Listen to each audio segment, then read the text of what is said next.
My name's Frida Thornhill and I was a primary teacher. Well, my name is Chris Stroud. I live in Nuneaton, Warwickshire. I moved up here 5 years ago from down south in Bournemouth, and I'm a building services controls engineer. My name's Sue Ledger. I was a language teacher for nearly 40 years, French and Spanish mainly. But I had to retire early because I started suffering chemical sensitivity after a head injury in a road accident. I'm Pat Kitchen.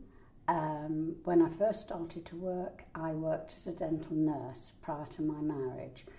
After that, I went into a communications company which also ran the deputising service for Leicestershire, or most of it. And following that, I went into general practice as a practice manager for the last 10 years. My name is Gloria Graddon. I'm 65 years of age. For most of my life, I worked freelance for myself. I was a photographic model and a fashion model. For the last 15 years, I worked for many, many big companies around the world with corporate event works.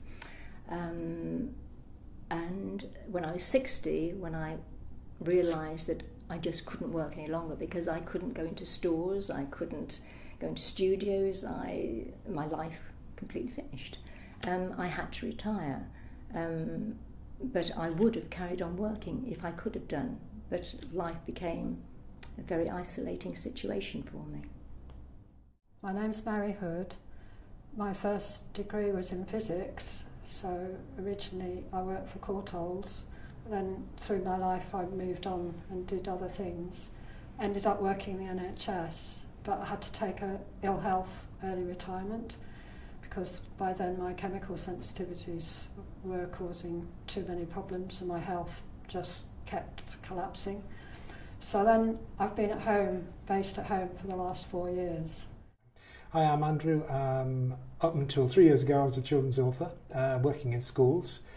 Prior to that I was a teacher, but I found that in the 10 years before giving up in 2007 that I was becoming increasingly sensitised to the Wi-Fi which was appearing in schools at that time. So for that was one of the key factors in why, at least at the moment, I'm not working